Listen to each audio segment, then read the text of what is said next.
Good evening, ladies and gentlemen. Ed Fields here along with Rogan Smith and Kendrick Williams on the board. How y'all doing, guys? Smoked out. Smoked? Out. Oh, you... you know, it's amazing, because I live in the West. And I'd seen an article in the paper, I think, and it said that dump almost out. Fire almost out. And then this morning I woke up, all I could smell is smoke. And I hadn't smelled it the whole time when it was even raging. That's from the Shantytown blaze. Oh. Yeah. Oh. So the dump. That ain't the dump. No. That was on Fire Trail Road, so you know that that blew all the way out in our area. That was rough, man. I mean, I'm just smoked out. I'm tired of all of it. Yeah. I don't even have to open my window anymore, and you can smell it filling up inside of your house. Well, obviously you can't put that into the category of the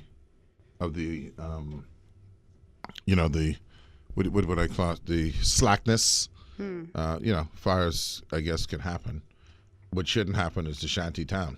Yeah, that happened from last night. The fact that you have a thing called the shanty town is of concern.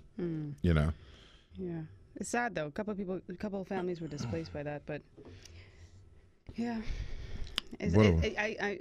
nothing surprises me anymore. Nothing surprises you? Oh. Nothing surprises me. I'm trying to figure out where I got this number from, because I got it and now I don't know where it is. Is that for our guest? Yeah. Yeah. How you doing, Kendrick? I got it from someone. Yeah. So you smoked out. But looking forward to my vacation. I guess we need to start getting around with gas masks. That might be a big seller. You got to sleep with that now, because when you're in bed, it's seeping into your home. Well, fortunately, it's been cooler lately, so you can at least close your windows. Yeah, but my windows were closed. And it got in? Yeah, yeah. It's all once in my windows are closed, I don't get it. Oh. Maybe types of windows or whatnot, but you ain't got the smoke-free window then. You ain't got the good set. Impact window, no. Well, some of mine aren't hurricane impact. You just ain't got no good seal. You say some of yours. I mean, some are. Yeah, but if I have only half of them, that means that by your logic, I would get half the amount of smoke. I got plenty of smoke. Right. I mean, I didn't have any smoke in the house. I had it because I'd left the window open, and just one window, And it came through? And that one window, what's that? You think your house on fire. Yeah, I immediately thought it was the dump, but I didn't realize it was the Shantytown fire. Yeah. Got to say hello and shout out to the sponsors, and then I got another thing to shout out for you, and I forgot the gentleman's name. Wow. Who I ran into, a taxi driver. Not Henry, that's somebody else. No, there's someone else. Oh Lord, was it Trevor? Anyway, I forgot. I want to say hello to Heineken, Sunshine Insurance, Arac Homes, Woodlawn Gardens, Alternative Dispute Resolution Bahamas, Wendy's, Coca-Cola, Roman Meal Bread, Superwash, Bristol Wines and Spirits, National Fencing and Scottsdale Bedding, Summer Palace, Bahama Grill, Subway, got to throw Subway out there, KFC, and just an insurance management, got to throw out an insurance management. So I want to say a shout out to the sponsors. But, we're in the shout out segment. I was, again, I query as to whether I do these things because it seems a little kind of, What's that? Self-aggrandizing, but it's more so encouraging, right? Because you remember in the last show we were talking about, because the last show we did was without a guest, right? Right. Yes. And we talked about just if one person could pick something up. So on Tuesday, yesterday, I was going to my car, and there was a taxi driver, young fella. I would say he was in his 30s, and I wouldn't say he was the most articulate person in the world. So I'm glad. But he says to me, Mr. Fields, yeah, man, yeah, boy, them topics. So I didn't know if it was good or bad. Good or bad, because right? All you say is them topics. Yeah, that could have gone either way. Yeah, that show, them topics. So I said, what about it? I said, yes, sir. Do you listen to the show? Oh yeah, man, them topics. They overwhelms me, man. So I said, yeah. What do you mean? He said, listen. One thing, when I listen to the show, it's informable. So I said, man, well, I appreciate that. I say, so you enjoy the show? He says, yeah, man. You know, just you know. So it's it's a good thing when you hear people, because that's really sweet. If you hear, because you know, we make you're sitting in here, and we do what we do. We have our guests. We have great guests, by the way. Mm-hmm. And so I was querying with someone today why someone would say something like that. And I think what it is it goes back to the premise of civil conversation. When you're having a civil conversation, even though people may be disagreeing on a point, because you're having a dialogue, a conversation that's being allowed to carry through, people can listen and form an opinion, whether they agree with you or not, okay? As opposed to if there's noise with the shouting back and forth and people coming in with, like, we talking about ginger beer and all of a sudden they talking about tar. You know, totally off topic. You can't even. It derails the conversation. It derails the conversation. You can't keep up with the I wouldn't say variety, but certainly the range of stuff that's going on. As opposed to if you're talking about a particular subject and you're able to for an hour, and that's roughly what we do, about 45 minutes to an hour, carry that subject and kind of reach conclusions and analyze, because there'll be times when we're talking about something we switch up our conclusion because we've learned something. We've learned something. You know, I mean, during the course of the conversation. When we had the justice here, when we were talking about the communications bill, they call that the spy bill. Right. It's like he brought so many new ideas to the fore that I didn't even consider. Right. You know, that just got you thinking. That changed your mind Nicolette about, and Ian. you know? Remember when we had Nicolette and Ian, and I think we may have had like serious apprehensions. Not that they've changed our view. Yeah, I was about to say my view didn't change. But it certainly wasn't like as vehemently like, oh, you're off the wall. They obviously had a line of thought. Yeah. and so that's encouraging. No, I like that. Yeah, that people are listening that way. Absolutely, and we appreciate our listeners. We really do. I like when folks give feedback. Now, what's happening in the papers? Oh, so many things are going on. I get left behind in this stuff, you know, because I don't follow the news. And I know that sounds bad, but I don't. I don't have the time to. Yeah. I mean, I know it's really bad because we're both on air, but I don't have time to, huh? Yeah, I choose not to. Oh, I just don't have the time. And because there's so much fluff. And so what happens is when I see something, I kind of, I'm caught by surprise. Like I see this headline, on the defensive. And I guess there was a thing about people appearing in the House of Assembly. Yeah, I wanted to talk about that because, people are getting very upset. And this is North Abaco MP Renato Curry explaining his side as to why he missed so many sessions. I think it was 102 times out of the 220 times in the House. That's a lot. That's a lot. And I think he cited the fact that he doesn't live here in New Providence. He lives in Abaco. He doesn't have an apartment here. He's doing work in the office of the Prime Minister. So, I heard his side, but at the same time, I can't accept the excuse. I mean, you decided to be an MP, so you must have decided that you were going to be in Nassau, unless you thought they were going to do like what you call a little Skype. A House of Assembly Skype. There are lots of Family Island MPs who make the trek back and forth, and it's not an easy task. It's very expensive, but they make it to the House. And at the end of the day, he said something that really kind of ruffled my feathers when he said, he chalked it up to, you want me just to be in the House, basically giving a bunch of speeches. Is that what you want? And if that's all you think being in the House is about, then that really shows your level of thinking, because that's not what it is. It is, Mr. Speaker. You're there as a representative of the people. I always look at the pro and con. So basically, he admitted something that, yes, that's what it is. But that's sad. That in itself is sad. You don't have to make it that. But no, if you're going to listen, if you're from Family Island or from wherever, and the reverse of that would be, check this out. You want to see the reverse?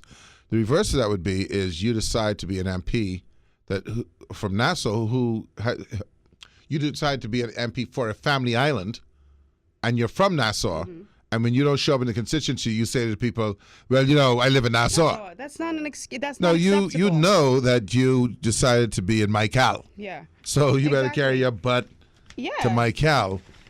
as often as you can. And when they want you as a candidate right now, like how we're heading into another election, they want you to be a candidate for a family island. You need to really give some serious consideration to that. Can you handle that? Right. But it's not acceptable for you to say, well, I'm busy doing other things, and that's why I'm not here in the house, because that's what we put you there for. I can't show up to Sunshine Insurance or not show up. Yeah, you can. No, I can't. I could do it and be out of a job. No, you can't. Or have my pay deducted. But I can't go up in Sunshine Insurance, talk about missing a couple of days of work. I can't be absent for more than one day without an excuse, a legitimate excuse. So, No, you can't. You got to go. You can't. Listen, there's something I want to read to you that I wrote, if you don't mind. This is on another subject. I saw a thing on Facebook written by one of our colleagues about, they were complaining about the posters in the ground, the what do you call those things? Or again, the stake signs from the parties. Yeah. Uh-huh. And this was the post. Surely there must be a more tasteful way to put up political posters around our beautiful island. So I listened to all the commentary, because it's always, this is what I feel, and I'm only stating my opinion, is that it's one thing to comment on something, but you got to really kind of think about all of the implications, because inevitably someone's going to respond, right? So people wrote, well, yeah, and this and that, and they're nasty, and it looked bad. So this was my response. I want you to critique me on this response, okay? So I said, here's my 2 cents. I despise unauthorized signage. As you know, I feel bad about it. It's a blight to our aesthetic. I am equally aghast with respect to double standards. During every election cycle, we are bombarded with election signage that for the most part is extremely degrading to the environment. Most offensive is the plastering or nailing of posters to trees, lampposts, or anything vertical. Most insidious is the practice of sticky backed posters that seemingly hang around for years before Mother Nature dispenses of them. Mm-hmm. And so now we have the new political signage, which is equally abhorrent, but at least gets a plus points for being removable post-election. Our neighbors to the north have been using this type of signage for decades, and given their frequency of elections, they are ever present on the landscape. So while the newfangled approach may be deserving of criticism, and the wrath that all the unauthorized signage should be subject to, I will expect to hear the same furor expressed when election signs are posted on trees, lamp poles, and erected on roundabouts, street corners, and medians. And I assume I will also hear the media express their disgust for the gargantuan billboards that are publicly and privately sponsored, and for the ubiquitous signage that commercial enterprises nail to trees or stick in the ground, touting carpet cleaning, plumbing services, and yes, even BJCSE tutoring. Be loudly critical or quietly complicit, but most of all, be consistent. Mm. They suck. But do they suck any more than when they stick a poster on a tree and nail it into a tree? Mm. They all suck. The one difference is, hopefully you can pull those up and move away if someone don't teeth from face. That's one of the reasons why I never thought they would put them in the ground in the Bahamas. I would think that the other party would go around pulling them up. Yeah. Because they like to try and put them up high. Mm-hmm. Yeah, so, I like the fact that they aren't harming the trees, like you said. I don't have a problem with signage if it's authorized, number one, and number two, you're responsible enough to remove every bit of it. Because like you say, Mother Nature usually has to do that job, and that's my frustration, because the minute election is over and it's done, they're gone. You should have your team out there, the same team that you had to erect those stake signs. And those trucks posters, that they stand on ladders and do that? Absolutely. Removing those signs immediately, because they become an eyesore after a while, because they get all tattered and torn. So we know that for 2 months in every election, okay, people are going to put up their posters, etc. But then remove them. Yeah. Okay, I don't want to see any billboards for 3 years. Mm-hmm. Okay, so the challenge would be I hope that when the election is over, those who stuck those, what do you call those things? Signs. Stake signs in the ground. Mm-hmm. That's what they're called, stake signs. Stake signs, yeah. Can pull them up just as fast. Mm-hmm. That'll be the plus. Yeah. All right. If not, we'll just call them out every time we come on this show. Yeah. Not to mention, I'd pull them up myself. Yeah. All right. We'll be right back. Good evening, ladies and gentlemen. Ed Fields here, along with Ruggin Smith and Kendrick Williams. Ruggin, Kendrick brought something up. See, Kendrick is, he's thoughtful. He's always thoughtful. And so he brought something up. He doesn't comment much, but when he does, it's obviously something that's been bugging the holy crap out of him. Not to mention, of course, yesterday. Hush up. Yeah, because I know he doesn't want to be. He don't want me to be open. No. Yeah, he had an episode. He had some Yeah, episodes. No, he's giving me the wave. Let him go. He's opening up. Rogan, you know what's happening? He's opening up. Okay, we're causing him to open up. This is the thing. So yeah, he had a little. Let's just say he was on the track. He had the track yesterday. You know, he was on the riff. All right, so he brings something that and you know we always are so quick to criticize how people do their job and why they. You're looking at a photo of a fireman. That's the Tribune.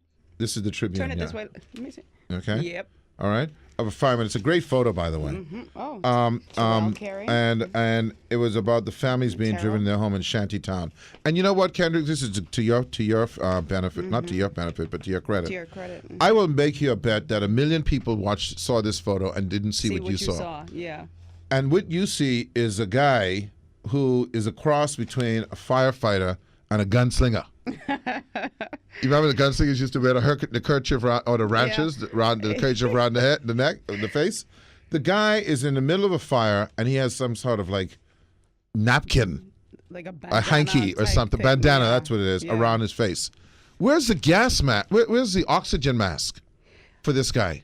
And if he doesn't have it here, that means they don't have none. You know, like I said to Kendrick on the break, a doctor highlighted this same concern a couple weeks ago. This is following about Jubilee. Fires? About the fact that firemen are operating these, putting out these fires and they're not wearing the proper gear. They should not be out there. And this really is coming from a place of concern. I believe that, right? But they should not be out there or allowed to be out there fighting fires without the proper gear. Oxygen masks.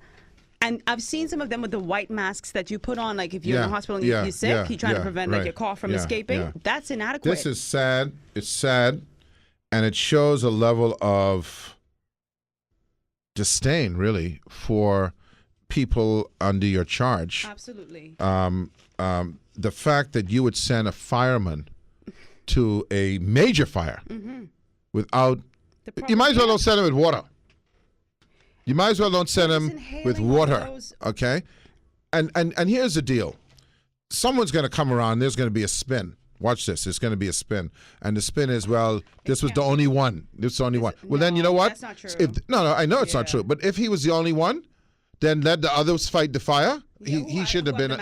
He shouldn't have been at the fire. Okay, because what I'm afraid of is that not only does he not have it for this fire, he doesn't have it for any fires, and it means that he has now got black lung or something. What are we doing? Okay, exactly. We're sending people out to fight fires without the proper gear. You just said some words, right?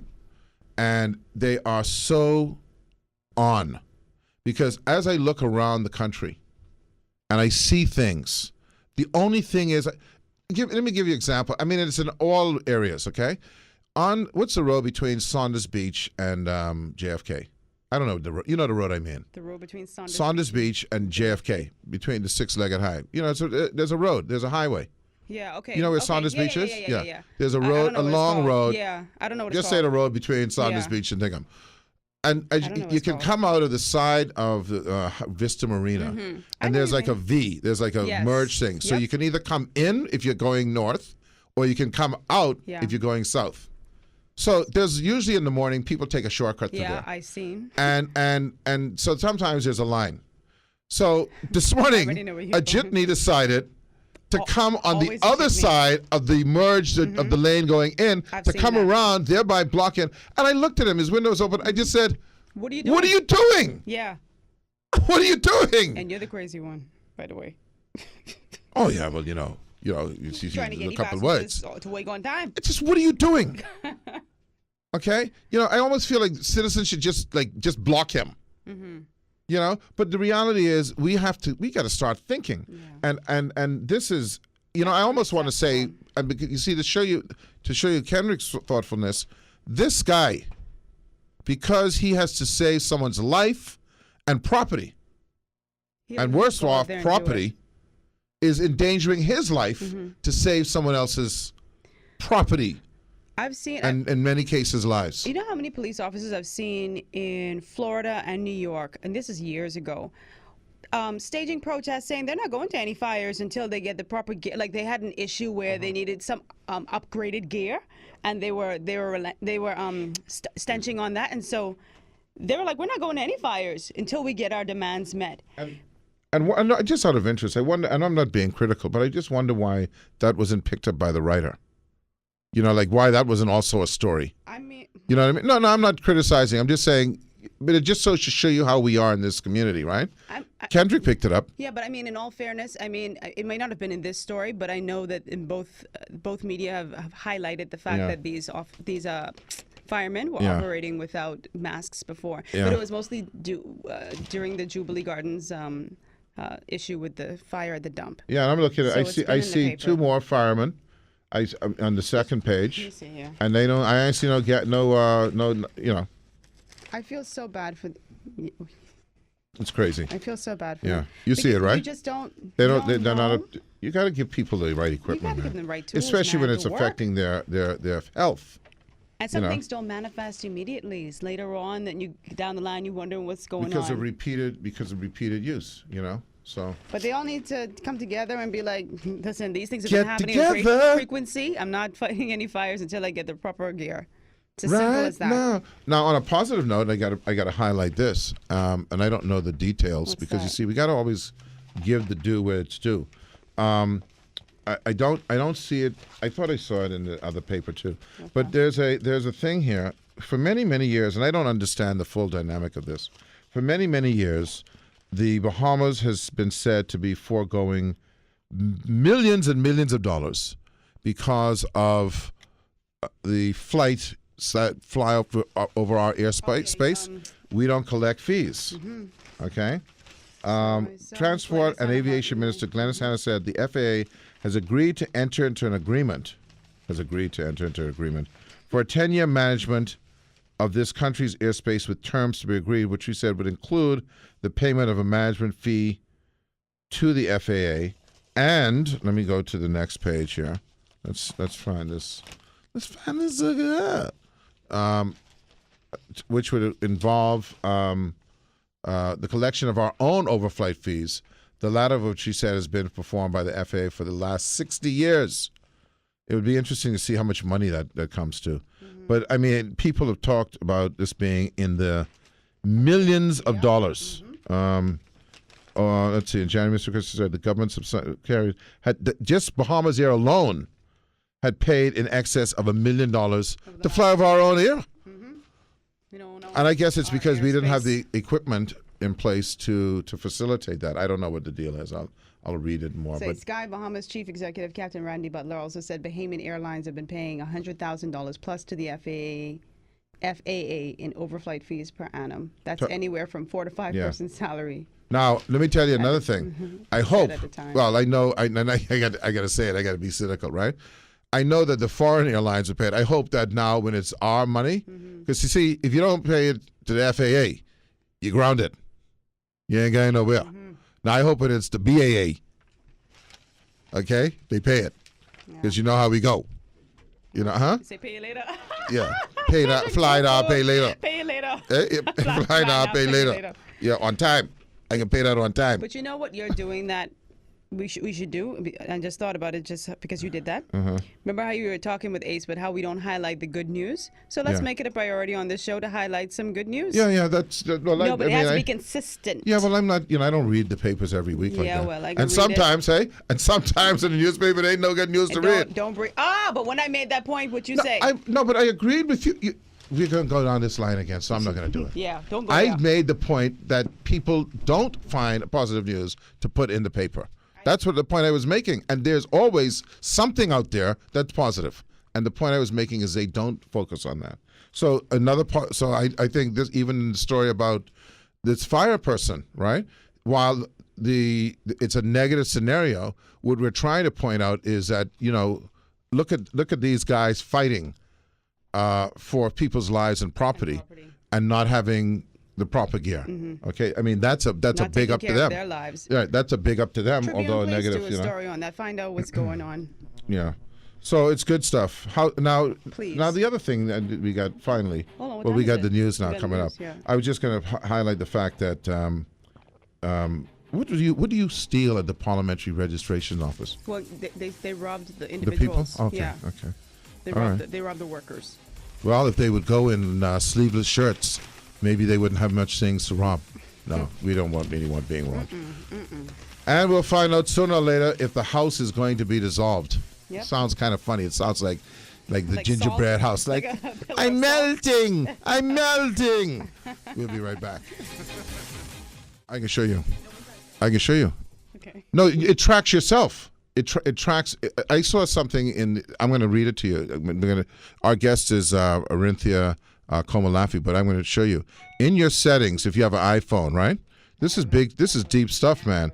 In your or in the Android. I don't know how you would find it in the Android, but if you go to privacy, okay, and then you go down to location services. And then you Mine's go turned down, off. and then you go down. Okay, yours. Then you go to system services, and then you go down to frequent locations. Yeah. Yeah. Okay. Oh, you just I just found Yeah, I this, remember and that then long you turn time. it on, and it lists all of the locations you've been. Yeah, because I'm very paranoid, and so Well, I I've know already you're discovered paranoid. that. That's right. You Yeah, know yeah, that. Yeah. Yeah. It's almost a sickness. Yeah. It is a sickness, in fact. Keeps me protected. You're sick. That's what I meant to say. Okay. So, you see how we came right around to that? Someone who is not sick. Huh? I said now we turn our attention Yeah, to yeah, someone who's that's not what I sick. said. Our guest today is Arinthia Komolafe, who love your is the DNA candidate for Killarney. Our constituency. Okay. K for K. I thought about that a long time. Long time? Did you say it? Yeah. When Aloud. did you say it? This morning. Okay, well, no one heard it, so it doesn't count. I said it My first. office Okay, heard I it. won. I said it first. Okay, and you're running for the. Let me just read your little brochure, because when you run, you have to have your little handouts, and it is wife, mother, lawyer, banking and finance professional, small business advisor, women's right advocate, nationalist, reformist, policymaker, columnist, trailblazer, public servant, philanthropist, sports enthusiastic, lawnmower mower. No, I'm only kidding. All right, so that's a lot of stuff. So that's a lot of stuff. If you don't mind me asking, I know it's not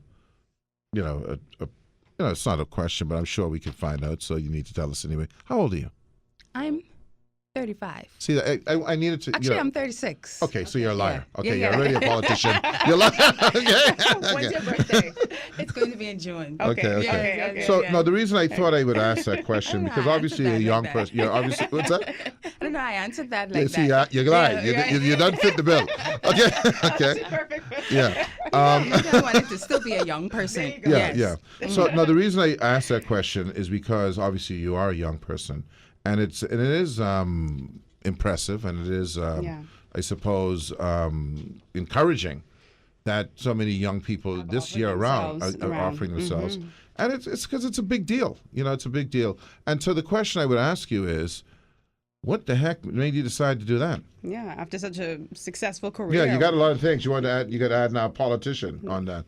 But what made you decide to do that? Yeah, I get that question a lot, actually. I get it on the ground. I get it when I'm making my rounds.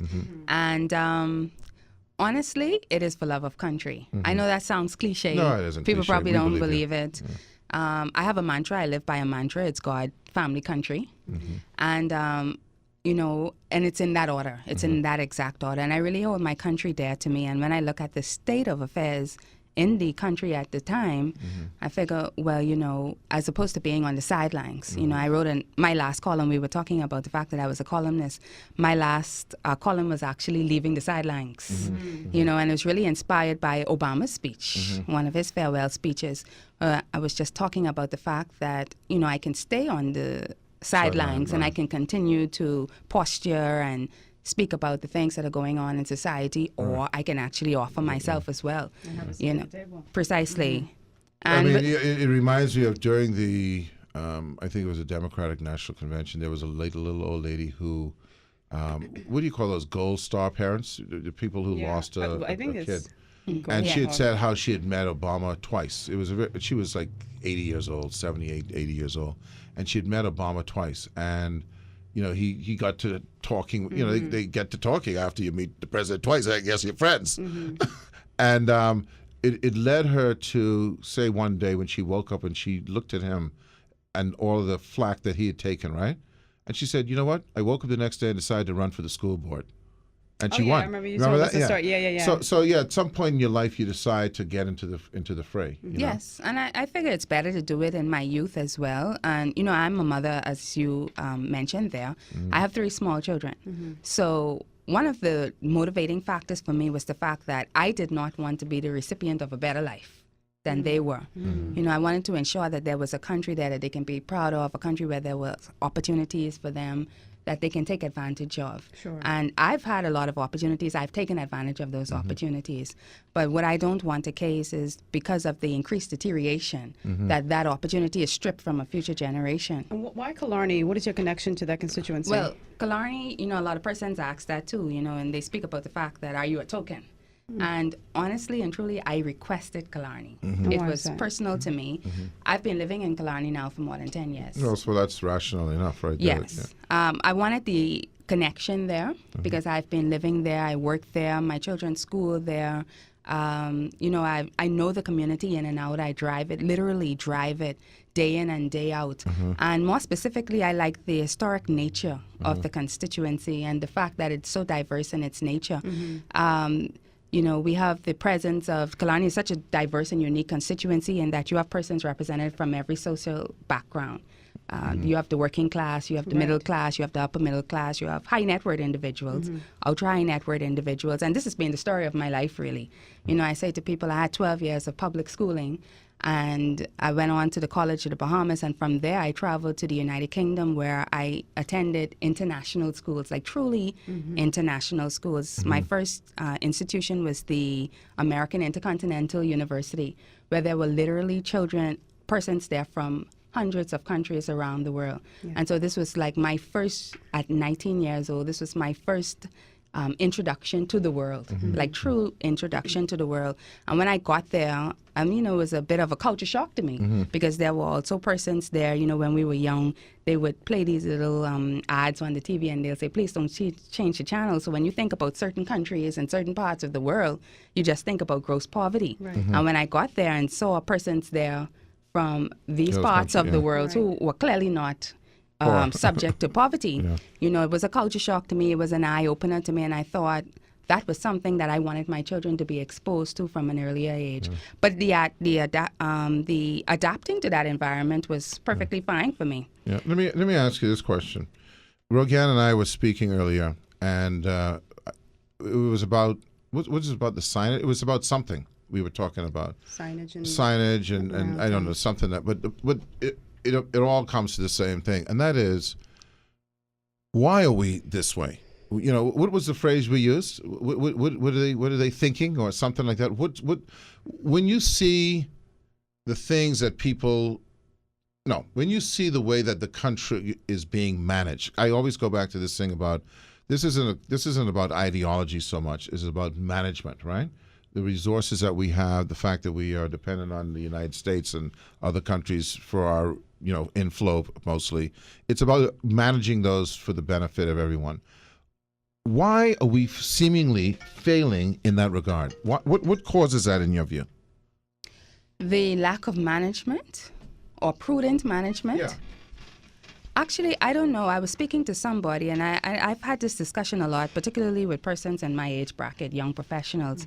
And it seems to be a cultural issue. It's like that laid-back issue. I remember when I was growing up, people were shocked when I traveled. People were shocked by the fact that we actually worked, that we had jobs. So I don't know if it's because there's this nature that we live on an island and that we take things, we take a lackadaisical approach to things, because we also talk about the fact that when we get inside a jurisdiction like the United States of America, we're quick to put on our seatbelts. And we abide by the rules and the laws there. Right, exactly. Yes. Yeah, there's consequences. Precisely. It's almost, not to interrupt you, it's almost like I was talking with someone today that we all had a common cause back in the 60s to get majority rule. and give credit where credit is due, that the leadership at the time managed to build on what was already in place, the tourism economy and the banking economy, and to create good jobs and a good lifestyle for many people, middle class. The Bahamas, unlike the rest of the Caribbean, has a solid, although now dying middle class. Shrinking, yes.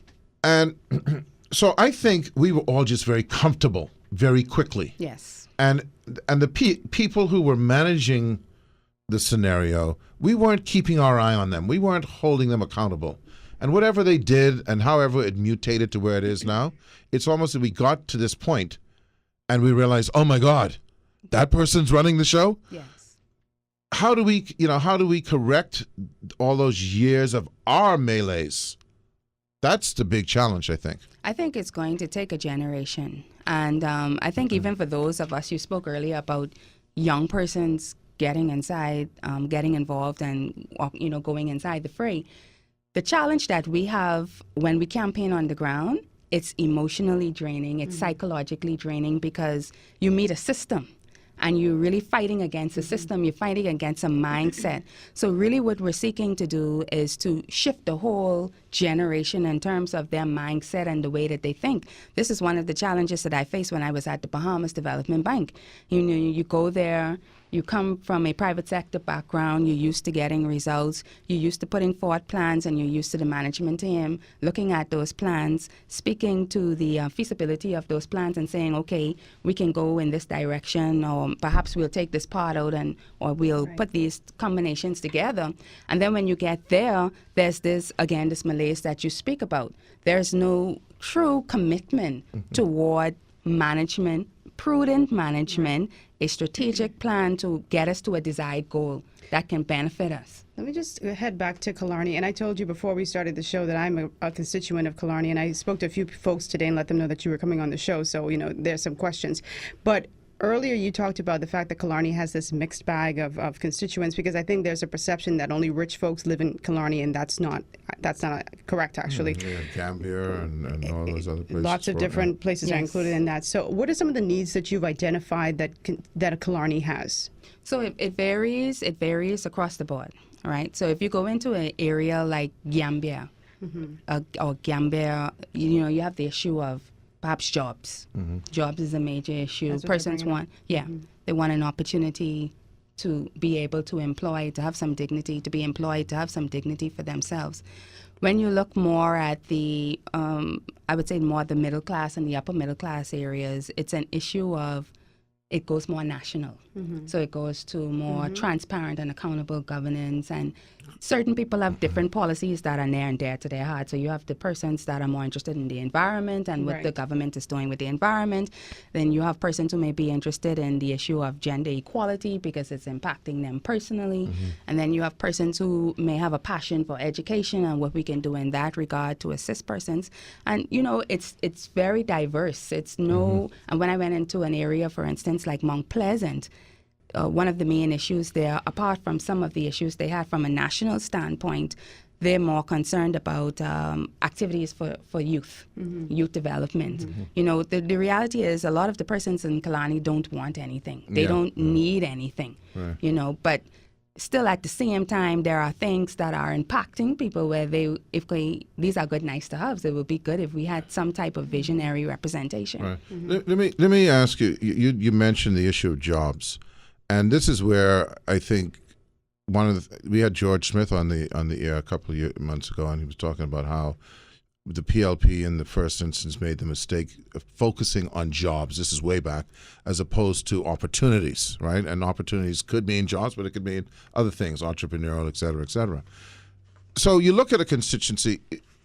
Do we put too much emphasis on jobs as opposed to opportunities? Like, for instance, if you had a scenario like in Gambia, I mean, I'm familiar with the area, where one of the areas might be, say, cleaning up the area.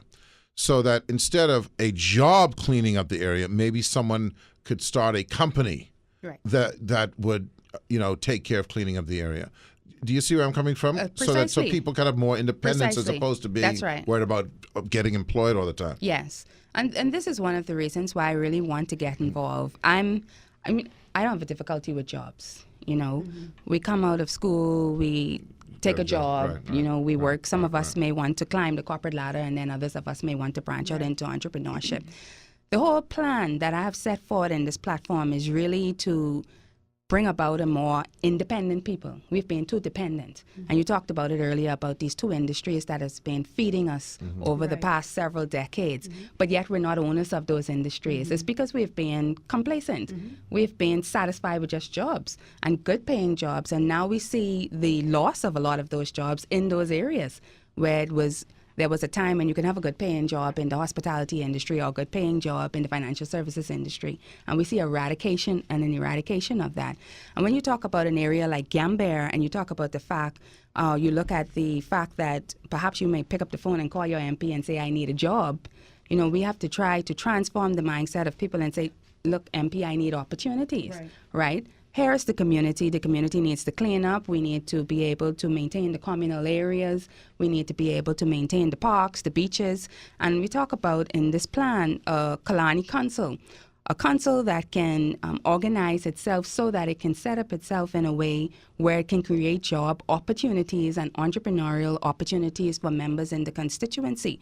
And in our national platform, we talk about the establishment of a national procurement agency where we would be able to create more opportunities for small businesses or small business contractors who would be able to put proposals forward to get, for instance, I mean, of course it's happening now, but it's not transparent. So you can get a beach contract, or you can get a roadside contract, or you can get a park contract, but it's not, as an MP, I don't have a first preference to say, or there's no defined policy that says that these beaches or these parks that are in the Kalani constituency can be manned by persons that are living in the Kalani constituency as long as they qualify according to the proposal. We were talking. We have a break. We got a break. We got a break. We'll talk about because I see where you kind of hinted on this council.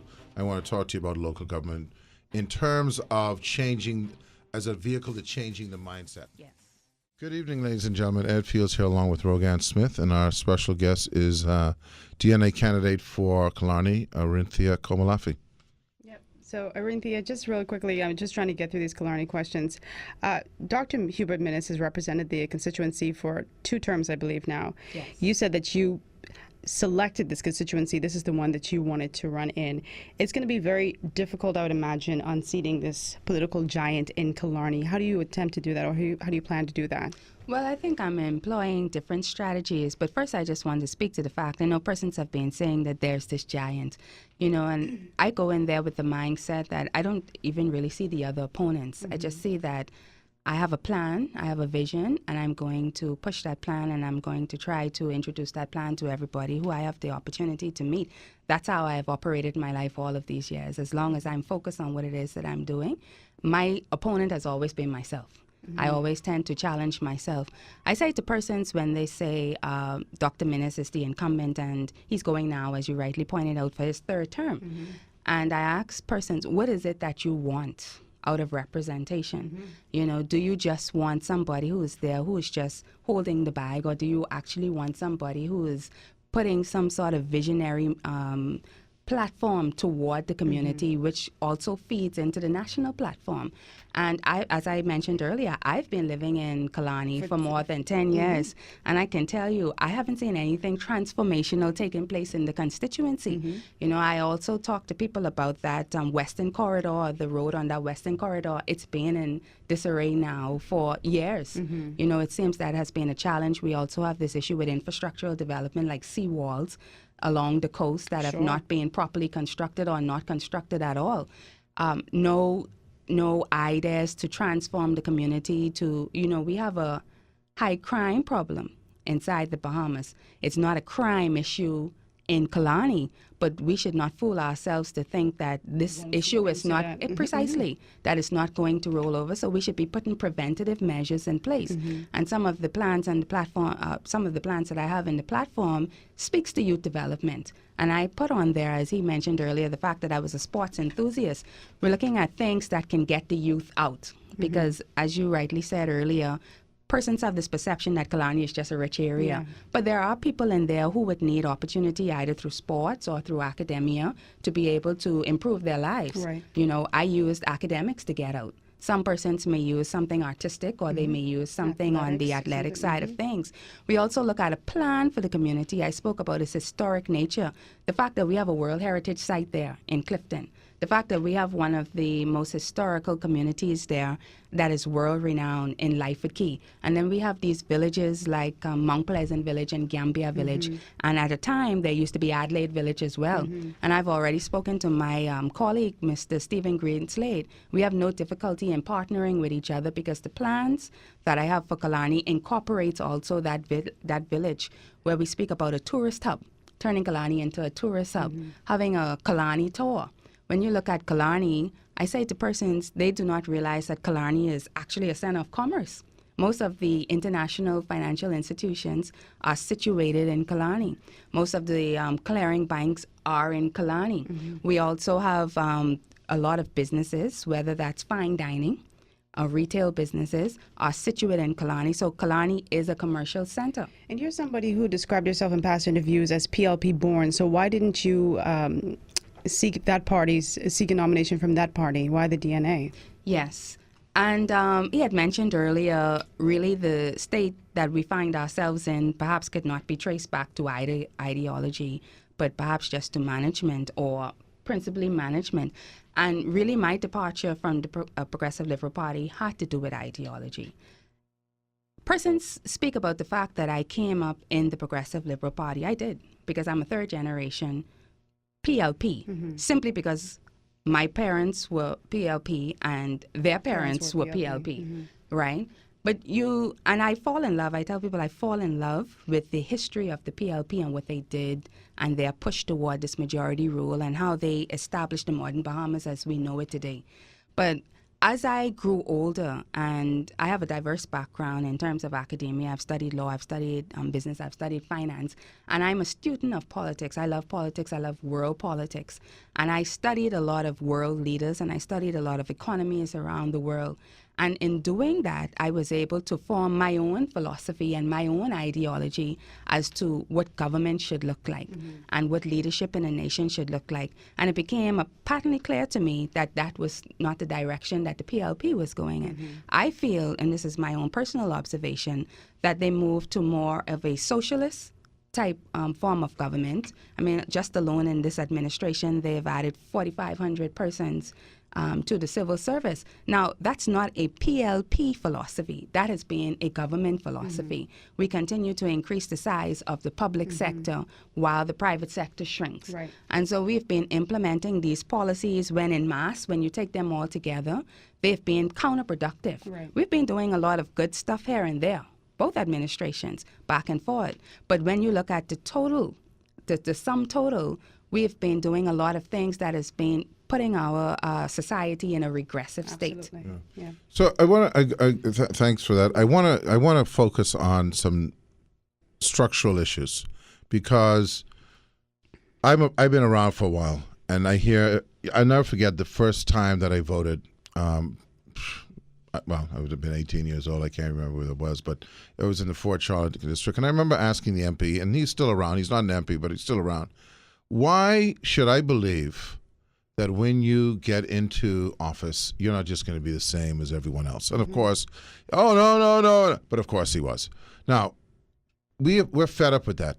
I mean, I think your generation, certainly many in my generation, are fed up with that. We've been spoon-fed. We've had the luxury of living a decent life. But now we're tired and we want to see progress. Yes. We don't just want to see prosperity. We want to see progress. Okay? Because you can have one with the other. You can have prosperity and not have progress. Yes. we have this single layered system of government. It doesn't exist in many places. It certainly doesn't exist in many places in the Caribbean. What would a Arinthia Komolafe do to promote more government? And when I say that, I'm talking about more government at the people's level. Yes. And I think that's a very good point. When you speak about the fact that how could you know that a person would do what they say they're going to do, it's difficult in this environment to even know, because the level of trust and the level of confidence has been so broken. And that's why I spoke earlier about how emotionally and psychologically draining it is for a candidate to be on the ground, especially a young candidate and a first-time candidate, because we have to deal with the sins of the past. And so it's very difficult for you to know. So what are the mechanisms that you're going to use to change that? Well, first you have to give the individual an opportunity. What you have, and we spoke about this earlier, you have incumbents who have demonstrated what they can and cannot do. We have to move ourselves past our political alignments, our economic alignments, and we have to look at the future. We have to put the person that's before us and say, hey, can this individual, or what has this individual done? Not just for me, but what has this individual done in the interest of the community, in the interest of the country? Agreed. If they have not passed the test or stood to the standard, then why give the individual a chance, another chance? Because you're just going to perpetuate the status quo. So you give this individual an opportunity, and we say to people, really and truly at this point, you don't have anything to lose because you've had it. You've had it both. You've had it. So you don't have anything to lose. And you talk about local government. Because I just want to interject a second, because suppose you win the election, and just suppose you're an opposition MP. Suppose your party doesn't win the government, okay, but you become an MP. Right. The capacity for you to make change is going to be limited because you're not the government. You don't control the government coffers. And you could have your constituency allowance, et cetera, but if they don't want to build a seawall, they wouldn't build a seawall, right? Right. You can push for it, but they still mightn't build it. That where it comes down to this issue of local government, where people in a constituency, I think you called it a colony council or whatever, have the financial empowerment to do things. Yes. How do you, as an MP, opposition or not, fight that cause to get to that point? Well, these are things that I'm championing for. First, I'm in favor of local government because I've said to persons, I'm young, as you mentioned earlier. I don't want to be there beyond 15, well, no, you're not 15 young. You're years. 36. You're not 35. Yeah, I'm not young anymore, so it's 35, right? Within the international definition, I'm no longer young, right? But you know what Ronnie says, age is nothing but a number. Right. But, I support local government. And like I say, I have a timeline. I've already set a vision and a timeline for how long I want to be there. But for me, what is more important to me is that I leave a structure in place that can carry on, regardless of which political candidate goes in there on whichever political platform. How do I campaign for that? I have to respectfully disagree where we say that a representative cannot get anything done because they're sitting in opposition and they're not the government. This again goes back to the malaise in our society. This goes back to the lackadaisical approach. We have bastardized this whole idea of an MP.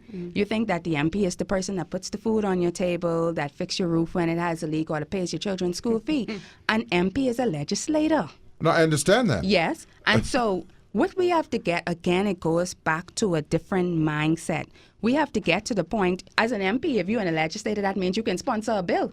In the history of the Bahamas, my good friend Arinthia, in the history of the Bahamas, to my knowledge, and I stand to be corrected, no opposition has ever put a bill on the table of the House of Assembly. That's laziness. No, because they can't get it passed. Well, who says you can't get it passed? Well, if you put a bill, let me tell you, let's take a topical issue. Yeah. If there's a topical issue where, see, this is the next thing. In the United States of America, they have a Congress. They have Republicans and they have Democrats. They have multi-layers of government as well. No, but let's just address this particular point. Okay. Within the Democrats, you have liberals, moderates, conservatives. And within the Republicans, the same thing. If I'm a conservative Republican and you, a Democrat who is putting forward a bill that I support, you can come to me and ask me for my support to pass this bill. But because we have bastardized the Westminster system, where we put all of the members of Parliament that have won the election in the cabinet, we have this system where we have to create the appearance. That's the point I'm making. Yeah, but we have to then elect a government that is not prepared to perpetuate that status quo. But the question I put to you is, I'm challenging you here. The point I put to you is, if you're an MP who happens to be in opposition, you're not the government that's going to change the status quo. You're going to be battling that government.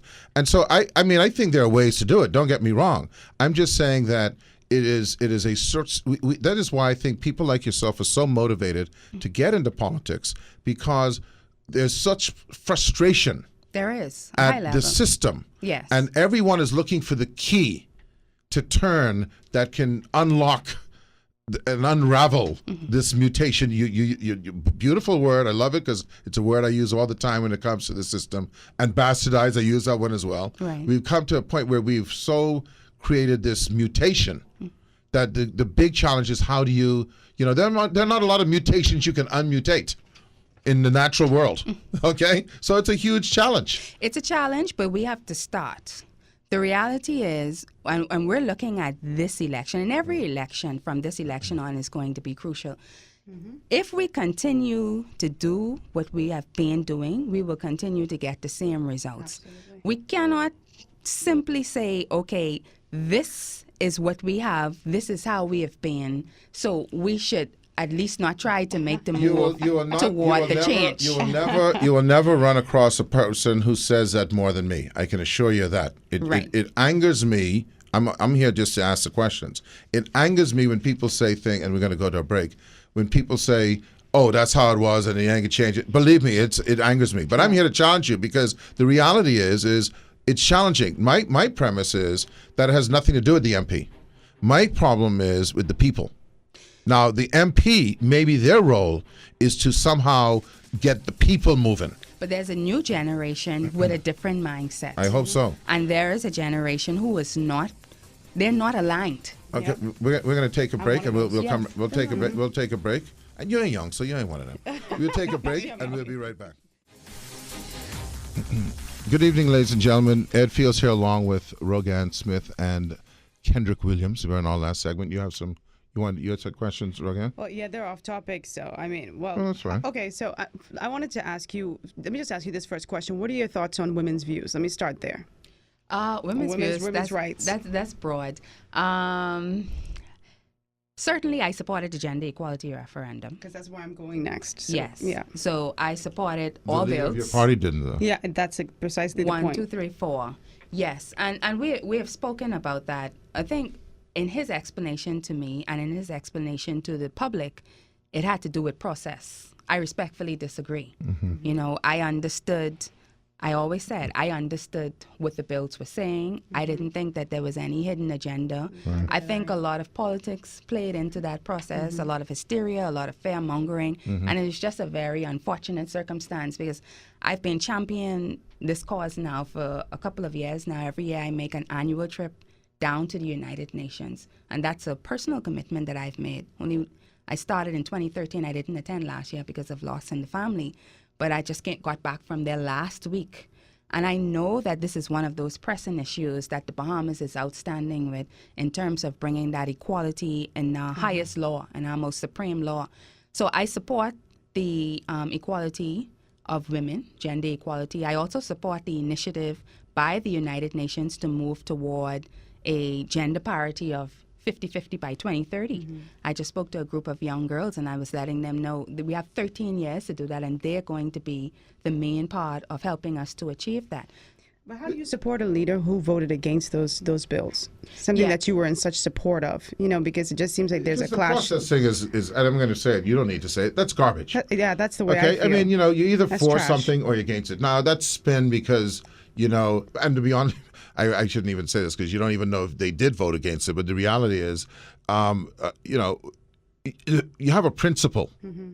And and I'm very, happy to see that you're standing up and saying, look, this is how I feel, and I disagree with on it. And that augurs well for the democracy within your party. But to say, I, don't believe in killing, but I'll allow someone to be killed because the process. Yeah. It's kind of like lunacy, I agree. Yeah, I think, I think when we look at it, and if you ask the question, how do I support a leader who did not support? And when I look at all of the leaders in this whole process, when I look at all the leaders, I mean, we have the incumbent leader, the leader of the government, who in 2002 had a different mindset compared to 2000 and was it last year? 2016 when we did the referendum. And then we had the other leader, the leader of the then leader of the official opposition, who said to vote your conscience. He didn't stand up. But they all did the same thing, because I would assume that Mr. McCartney in the previous one probably supported it. Right. So they all did the same exact thing either one, either way. But the Which is point sad. is, I wanted to hear if I had to align, go ahead. if I had to align with a political party, that would have been an issue that was really and truly all of the leaders. None of them came out, and even in the case of Killarney, which was the only constituency that returned a yes St. vote. Anne's did as well, I think. Oh, yes, and St. Anne's. And they returned a yes vote. But you have to ask yourself, none of those, I don't recall any of the representatives for any of those constituencies standing up and unequivocally saying, I support this, right. Which means then that your representation is really not representation. Exactly. You Well, understand? I think agree that the with PLP did, because it was their thing. But you didn't hear it on the other sides as much. I hear her point on that. Yeah, though. but it worries me, because what it does really is show that people are just being politically expedient, and that's always a problem. To our detriment. Exactly. The whole thing, and again, we applaud you for getting in the fray. It's a what do you call it? A minefield. Yes, yes. When you look at the math. I'm putting this to you now, because without getting into our previous offline conversation, when you look at the math, and you realize that when we had Ace Newbold on air couple of weeks ago, and basically we had the math, and the math says that in constituency X, the Progressive Liberal Party had 46%, the Free National Party had 42%. And the DNA had the difference, And so that's obvious what happened, Now, it's not obvious to the extent that doesn't mean all of the DNA votes would have gone to the Free National Movement. But there's an extrapolation you could make that it could have certainly had some impact, How do you see the math going this time? I think it's very difficult to tell, simply because, and we cannot, I know mathematicians, statisticians, scientists, economists, we like to base things on past behavior. But I think where we are today with such high levels of apathy, where the people are, and the fact that the level of trust and confidence and accountability has been broken between the people and the government, it's difficult. If anybody can tell you they know the maths, I'm not saying know the math. But let me ask. I would ask them for the ball that they're looking in, because it's very difficult. Trump? What's that? Who could have predicted Trump? Yeah. There are lots of but people. But they all lined up. But you know what ended up happening with Trump? Let me tell you what happened with Trump. All the people who were in the opposition of Trump lined up with Trump. That's the math on that. The thing, Here's what I want to ask you, though. You are obviously no. Let me put it this way. I'm going to ask the question, not put it to you. You are anti the government. You don't feel that the present government is doing the job, do you, or am I making an assumption that? In a sense, yes, but I'm more anti the system, and I think I think the system has been carrying on. It needs to be changed. Yes, right now. Precisely. If something needs to be changed, and this is purely hypothetical, you're a lawyer, you dealt with hypotheticals, right? If a system needs to be changed, and in order to change the system, the people who are running the system have to move. You can't expect the system to change with the same people in the system, correct? So if the desire is to change the system, if the math works out so that the people who are opposed to government end up splitting their vote so that it maintains the status quo, what would you have achieved? Well, this is an argument that just a handful of people are moving forward because a handful? Yes. Oh no, I disagree yes, with that totally. A handful. Well, I'm on the ground. I think it's the vast majority of people. The vast in the majority of opposition. who? Is it the vast majority of F&M supporters? People in opposition. I think in opposition. No, but there's only at the current moment there's only one official opposition. Well, okay, let's assume it's opposition. Let's suppose it's the F&M. That's certainly not a handful. Yeah, but what is the F&M today? I think is another question. It's certainly not a hand. It's certainly not a handful. That's what I'm saying. Well, if they're people seem to think, and again, I cannot stress this. Mm-hmm. You cannot judge what you think will happen in the 2017 general election based upon what happened in 2012. Okay. You just cannot. The reality was that the people at the time, when they were not happy with the then administration in 2012, had the option of the Progressive Liberal Party. Like Bahamian people are afraid of new things. Some 8% took a chance. Right. Right? We are going to see, especially with the millennial group and with young professionals, we're going to see more people not just taking a chance, but putting forward an intentional vote. With even when the PLP, as they were the other option to the government that they were not happy with in 2012, even they could not rake up 50% of the majority. It's significant. I don't want people to underestimate the significance of that. It's significant, right? Well, it's only significant because if you have three, Arinthia, it's only significant that if you have three parties, it's going to be difficult to get 50%. Because, no, but I also mentioned to you, I think I mentioned it off or on air, I can't remember. I also mentioned to you that the last time anybody got more than 50 was 2002. So in 2007, nobody got 50. Okay. The base of the PLP and the F&M has been eroding since 2007. In 2012, again, nobody got 50. And I guarantee you, in 2017, I don't know, and I will agree with you. Nobody is going to get that. But guess what? And the DNA will significantly tap into someone. The pop. Not somewhat. They did somewhat in 2012. No, someone. I said someone. Someone. Oh, okay. Yeah. And here's the problem with that. And I'm not choosing a side. The problem with that is whoever gets the most wins. It doesn't matter about 50%. They could get 38%, and the two other parties can get 27%. The 38% win. I think the only point I wanted to make is I don't think I disagree with this argument that the presence of the DNA there, alongside with the F&M as a viable opposition, will split opposition votes. Well, I believe. Don't get me wrong. It could be the opposite way around. In other words, the DNA. Chance could be heard by the F&M. Right. The bottom line is result is that the PLP gets win. in. Yeah, that's the point. Yes, but the PLP will not get in.